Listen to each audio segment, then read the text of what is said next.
Assalamualaikum warahmatullahi wabarakatuh. Para siswa semuanya, kembali lagi untuk belajar pertemuan pertama kali ini, yaitu kita belajar tentang perbaikan sistem bahan bakar injeksi untuk part pertama atau untuk bagian pertama, dan kita batasi materinya tentang pemeriksaan pompa bahan bakar. Baiklah, kita masuk ke materi dulu sebelum kita melakukan pemeriksaan, ya, karena kita harus tahu dulu dasarnya. Penguatan teoritisnya tentang konstruksi dasar sistem bahan bakar injeksi, ya. Sistem bahan bakar injeksi gambarannya seperti begini, itu terbagi atas 3 bagian. Yang pertama itu ada fuel system atau disebutnya dengan sistem bahan bakar, ya. Kemudian ada air induction system atau disebut dengan sistem penginduksian udara, dan yang ketiga ada electronic control system atau disebut juga sistem kontrol elektronik. Nah, di dalam sistem bahan bakar injeksi ini semuanya penyemprotan bahan bakar itu diatur sepenuhnya oleh kontrol elektronik yang diotaki oleh ECU disebutnya, ya. Baiklah, materi berikutnya ini tentang komponen sistem bahan bakar atau fuel systemnya, ya. Nah, kalau tadi ada 3 bagian dasar atau 3 bagian utama, sekarang kita bahas dari bagian-bagian tadi, dari fuel system dulu atau sistem bahan bakar dulu. Di dalam fuel system ini terdapat beberapa komponen, ya. Kalau di sini ada 7 komponen. Yang pertama ada fuel tank atau disebut juga dengan tangki bahan bakar. Yang kedua ada electric fuel pump atau pompa bensin listrik, ya. Nah, yang ketiga ini ada fuel pressure regulator. Ini fungsinya untuk mengatur tekanan pompa bahan bakar, ya. Kemudian yang keempat ada fuel suction filter atau disebut dengan saringan hisap bahan bakar, atau kalau yang dikenal dengan saringan bahan bakar.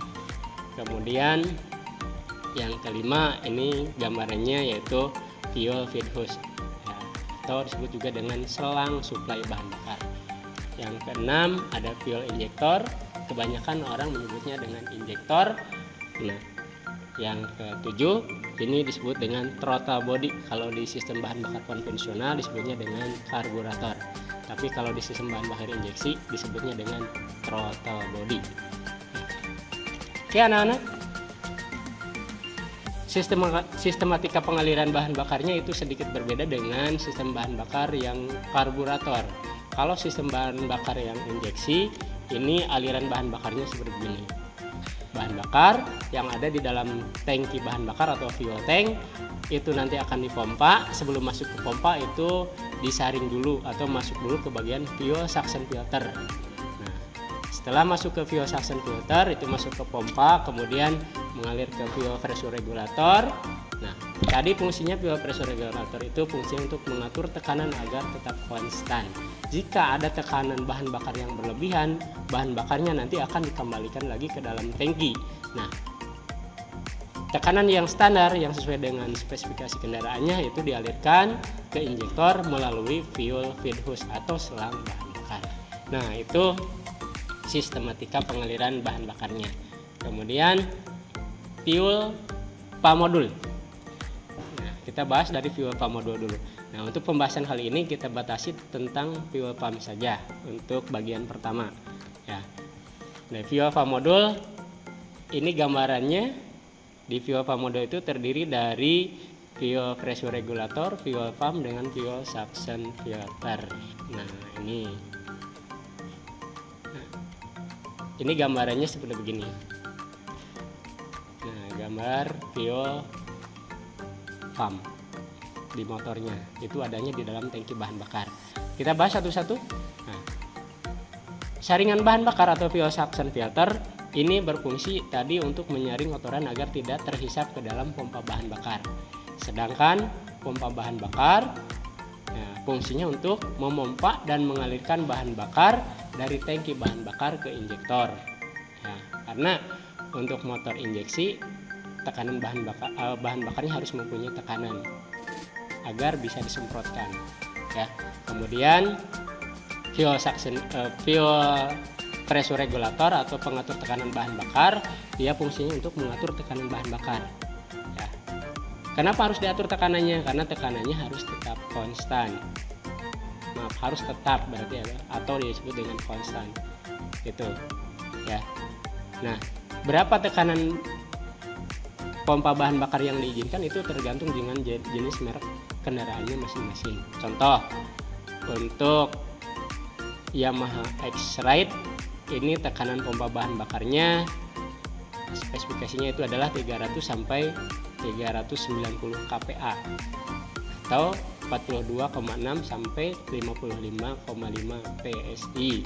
Nah, sedangkan pada sepeda motor Supra X125 yang FBM FI ya, itu tekanan pompa bahan bakarnya kisaran 294 kPa atau setara dengan 43 PSI ya. Nah, mungkin itu secara teoritis untuk penguatan teorinya. Nah, mari kita prakteknya, kita masuk ke bengkel. Yuk ikutin Bapak masuk ke bengkel untuk prakteknya.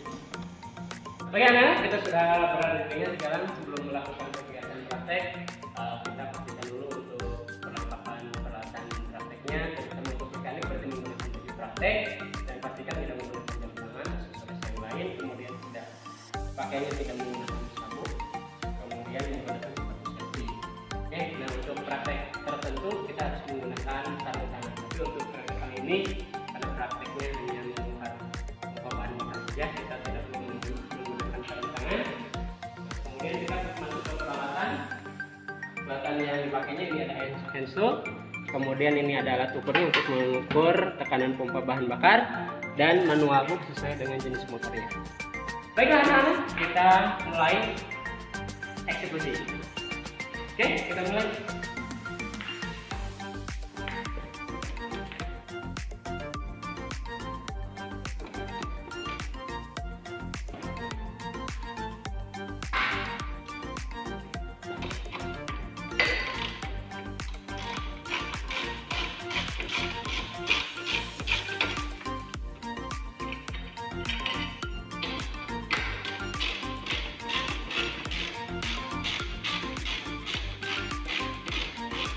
Kita lepas dulu bagian yang menghalangi untuk pembongkaran pompa bahan bakar, yaitu bagian cover. Kalau jenis motor ini juga harus melepas behel pada motor ini atau bagian pegangan pengendara bagian belakang. Oke, ini lepas.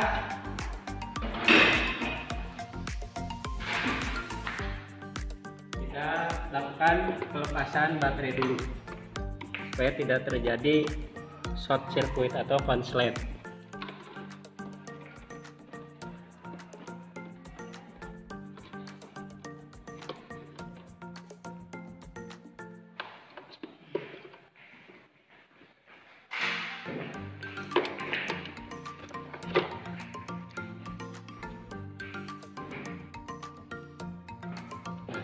Berikutnya kita melepas bagian box samping kiri dan samping kanan.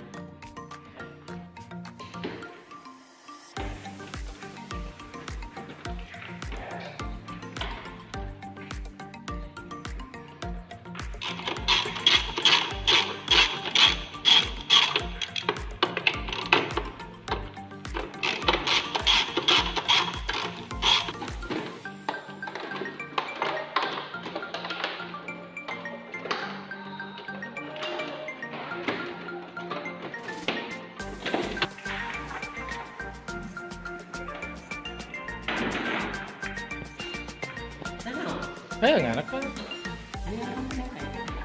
Ya kan kayak suara Anda pas pupurutulana.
Oke, ini tangki sudah terlepas.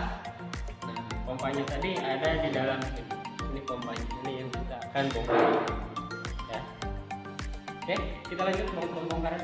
Kita masuk ke pokok pembahasan kita, yaitu pemeriksaan pompa bahan bakar. Nah, pemeriksaan pompa bahan bakar kalau kita lihat dari manual booknya sesuai dengan jenis motornya, ini kebetulan motor Yamaha Pino, yaitu hanya memeriksa posisi keretakan atau kerusakan secara fisik saja. Ya, kalau misalkan pompanya rusak itu tidak bisa diperbaiki, ini harus langsung diganti, disarankan oleh pabrikannya. Jadi tidak ada penggantian part, kecuali nanti hanya penggantian fuel suction filter saja atau saringan bahan bakar. Penggantian saringan bahan bakar nanti itu diganti harus sudah mencapai 25.000 km. Kita lanjut ke pembongkaran dulu. Kita lihat pembongkarannya.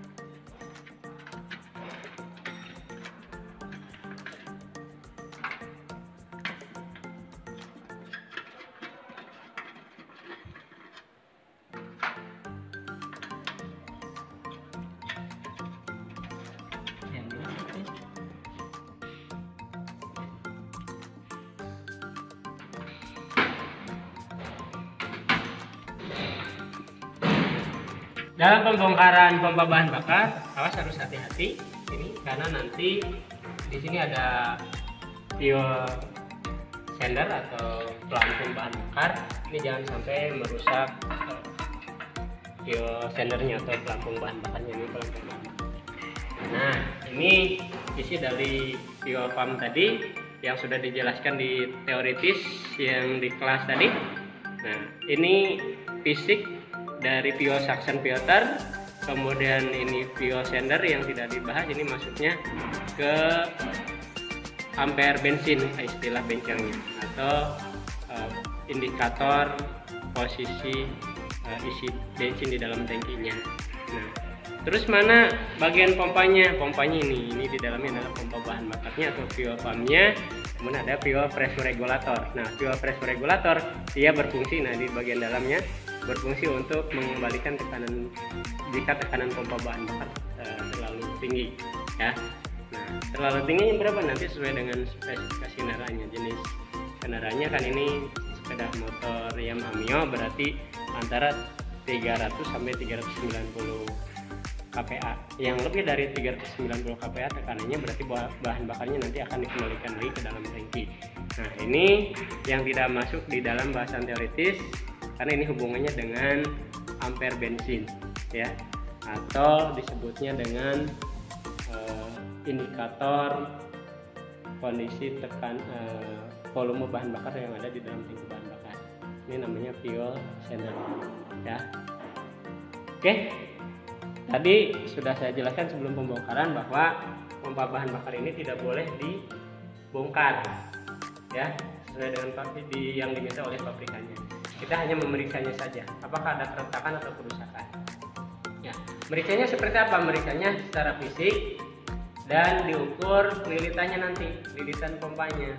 Apa nanti ada kontinuitas? Kalau misalnya tidak ada kontinuitas, jelas itu berarti pompanya rusak karena ada sambungan atau lilitan yang terputus.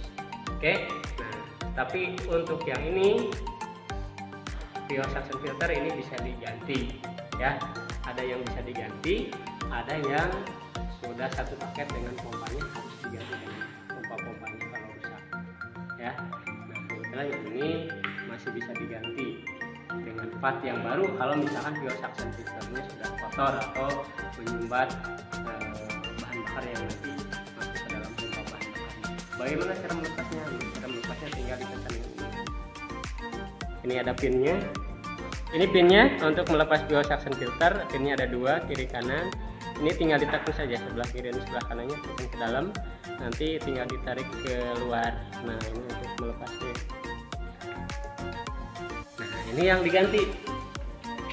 Yang diganti ini kalau misalkan sudah sangat kotor sekali, atau aturannya kalau secara berkala ini setiap 25.000 kilo sekali ini harus diganti. Ya, ini ibaratnya sama dengan cara 2 tahun sekali walaupun tidak rusak. Kalau kerusakan secara fisik ini tidak ada, ini tidak ada keretakan, tidak ada kerusakan, berarti kalau secara fisik ini pompanya bagus ya. Kalau misalnya pompanya sudah jelek, berarti ada keretakan, kerusakan, pompanya tidak jalan dari pada saat di start. Ketika ada tegangan masuk, diukur tegangannya ada tapi pompanya tidak jalan, jelas ini harus diganti satu set begini ya. Oke, baik, kita lanjut ke pemasangan lagi. Kalau sudah pemeriksaannya, kita pasang lagi biosuction filternya. Nah, ini ada pinnya, kita tinggal masukkan lagi ke lubangnya lagi ya. Kan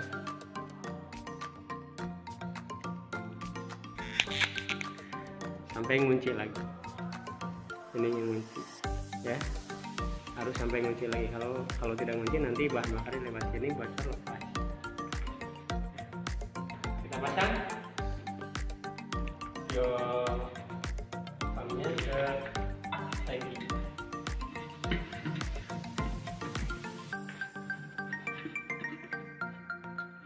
Pastikan karet-karetnya sudah terpasang dengan sempurna dan sampai nanti pada saat dipakai bocor bahan bakarnya.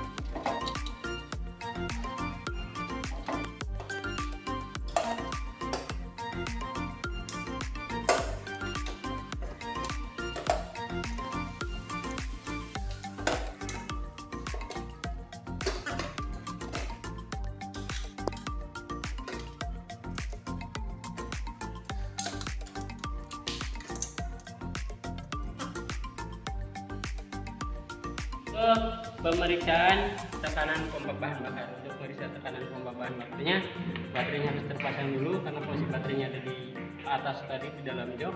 Maka kita terpaksa dipasang dekat pin di atas mesin saja. Nah, pastikan tidak ada short. Ya, oke, kita mulai pasang penyambung pengukur tekanan pompa bahan bakarnya. Ini tarik lagi.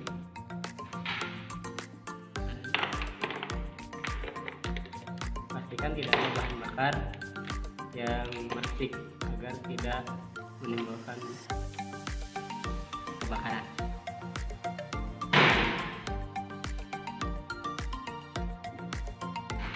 Ini dinyalakan ini ada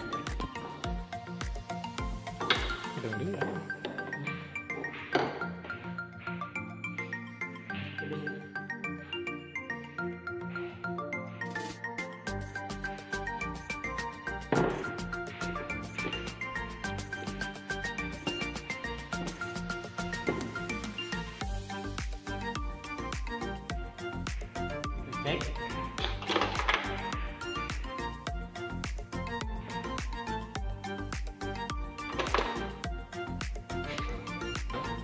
Kalau bilang ya mungkin dulu start aja Pak gitu. Gila. Yes.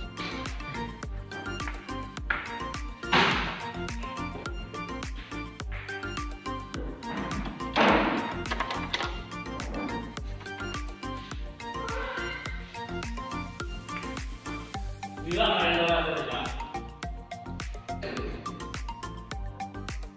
Ternyata udah naik. sekarang kamu tadi di angka 270. Sekarang pembahasan bakarnya.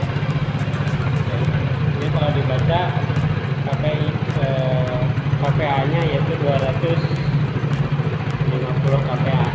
Kenapa ini di bawah dari spek? Karena kalau misalnya kita lihat tekanannya, kalau misalnya posisinya putaran pedal, aku lebih membutuhkan tekanan yang rendah. Oke, tapi kalau untuk secara awal ini nanti masuk ke 300 KPA. Oke, itu berarti tekanan pompa bahan bakarnya masuk spesifikasi.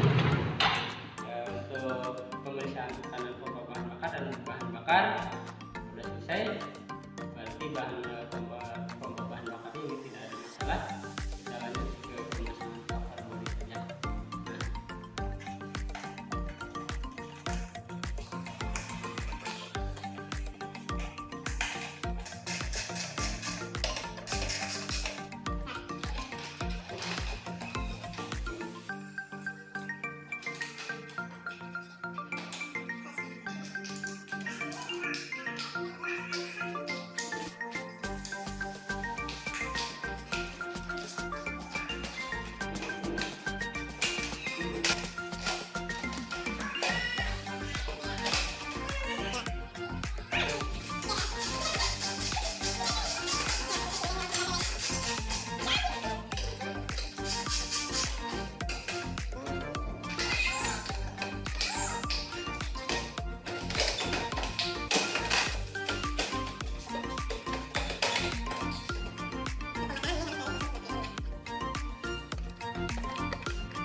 Kita belajar tentang pemeriksaan pompa bahan bakar